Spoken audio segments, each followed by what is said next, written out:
High, welcome back to my channel ঘরে বাইরে সুস্মিতা। আমি হাজির হয়েছি একটা নতুন রেসিপি নিয়েছে। তোমরা দেখতেই পাচ্ছ, এটা হচ্ছে চিংড়ি মাছের বড়া। তোমরা কে কে চিংড়ি মাছ খেতে ভালোবাসো অবশ্যই আমায় কমেন্ট করে জানিও। আমি এখানে চিংড়ি মাছের বড়া করার জন্য নিয়ে নিচ্ছি পেঁয়াজ, রসুন, ধনেপাতা। আর এই ধনেপাতাগুলো আমি ভালো করে ধুয়ে কুচিয়ে নিয়েছি। এটা হচ্ছে একটা চপার মেশিন, যেটা খুব কম দামে আমি একটা কিনেছিলাম অনলাইনে। আর খুব সুন্দর চপ হয়ে যায়, দেখতেই পাচ্ছ। আমি শুধু পেঁয়াজগুলোকে 4টে করে টুকরো করে নিয়ে এর মধ্যে দিয়ে দিয়েছিলাম, দিয়ে 4 বার টানতেই এরকম চপ হয়ে গেছে।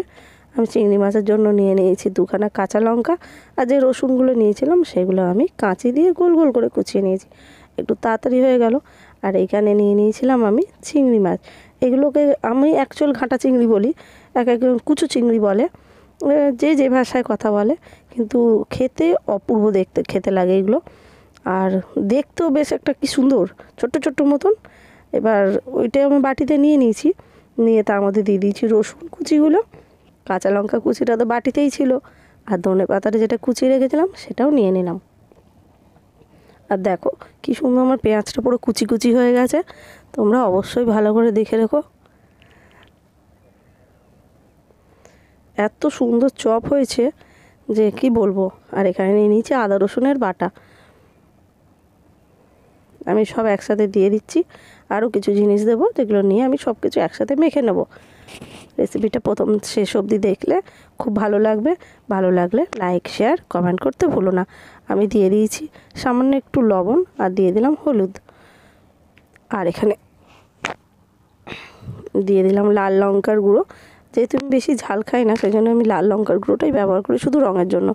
আর টেস্টের জন্য একটুখানি ফোড়ন দিতে হয়, সেই জন্য দিয়ে দিলাম কালো জিরা। আর এখানে আমার অলরেডি একটু ভাজা তেল, মানে এটা সবাই করে, যেটা এক্সট্রা থেকে যায়, লুচি ভাজার তেল বলো, আনুষঙ্গিক যা ভাজাভুজি হয়, চিকেন পকোড়া, তেলগুলো তো যে যাই বলুক আমরা কেউই ফেলি না। হ্যাঁ, হয়তো কেউ প্রকাশ করে না, আমি প্রকাশ করে দিলাম। তো ওই আমার লুচি ভাজার তেল ছিল, সেই লুচি ভাজার তেলটা আমি খানিকটা দিয়ে দিলাম, দিয়ে আমি সবগুলোকে ভালো করে একবার করে মাখিয়ে নিলাম। এবারে এই পর্যায়ে সামান্য একবার মাখিয়ে নেওয়ার পরে আমি দিয়ে দিলাম বেসন। বেসনটা দিলে বাইন্ডিংটা খুব সুন্দর হবে, তাই জন্য আমি এখানে পরিমাণ মতো একটু বেসন দিচ্ছি। খুব বেশি বেসন দেবো না, নইলে এটা বেসনের বড়া হয়ে যাবে, চিংড়ি মাছের কম। সেই জন্য যেহেতু আমি চিংড়ি মাছের বড়া করছি, সেই জন্য এখানে বেসনটা একটু কম দিলাম। সাথে দিয়ে দিলাম এখানে এই 1 চামচের মতো চালের গুঁড়ো। সেগুলোকে আমি ভালো করে মেখে নেব। এখানে যদি আমার ব্যাটারটা নরম হয়ে যায়, তাহলে আমি আর একটুখানি বেসন দিতেই পারি, এতে কোনো অসুবিধা হবে না। কিন্তু আমাকে ভালো করে এটা মেখে নিতে হবে। দেখতে পাচ্ছ কত সুন্দর মতন করে আমি মেখে নিয়েছি জিনিসটা। এরকম মাখাটা এরকম হবে, খুব পাতলা হয়ে যাবে না, তাহলে মানে কড়াতে আর কি ছেড়ে যাবে, চিংড়ি মাছটা ঠিক মতো বড়ার আকারে আসবে না। এখানে আমি কড়াটা বসিয়ে দিয়েছি, কড়াটা একটু গরম করে নিয়েছি সামান্য। এবার দিয়ে দিলাম রিফাইন তেল। এবার এটা তোমরা সর্ষের তেলেও ভাজতে পারো।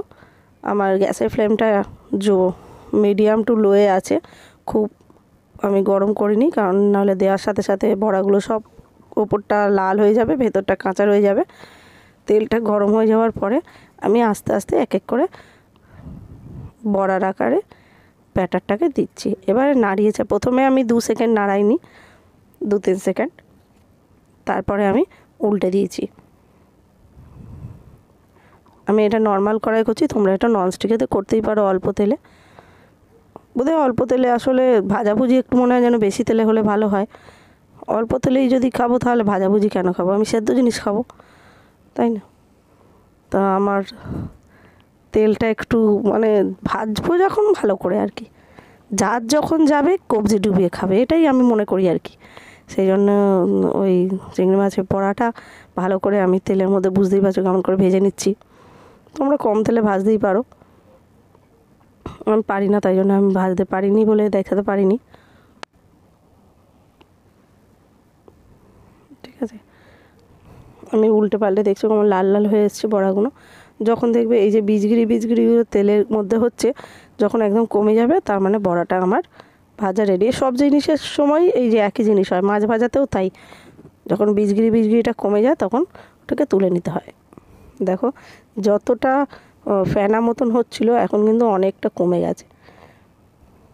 এবারে আমি দেখো পুরো সুন্দর মতো ভাজা ভাজা হয়ে গেছে দু পিঠে। এবার আস্তে করে আমি তেলটা ঝারিয়ে তুলে নেব কড়া থেকে। তোমরা বাড়িতে কিন্তু এটা অবশ্যই ট্রাই করো। অবশ্য আমি বলবো না যাদের চিংড়ি মাছে অ্যালার্জি আছে তারা খাও, যারা ভালোবাসো তারা খেতেই পারো। এটা শুধু সস দিয়েও ভালো লাগে, আবার এমনিও ভালো লাগে, যে যেমনভাবে খাবে। এবার আমি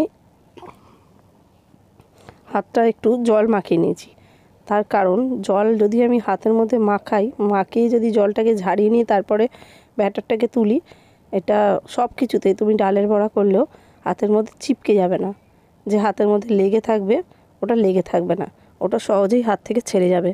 সেই জন্য আমি সামান্য একটু জল হাতের মধ্যে লাগিয়ে নিয়ে আমি তারপরে ব্যাটারটা বড়ার আকারে কড়ার মধ্যে দিয়েছি।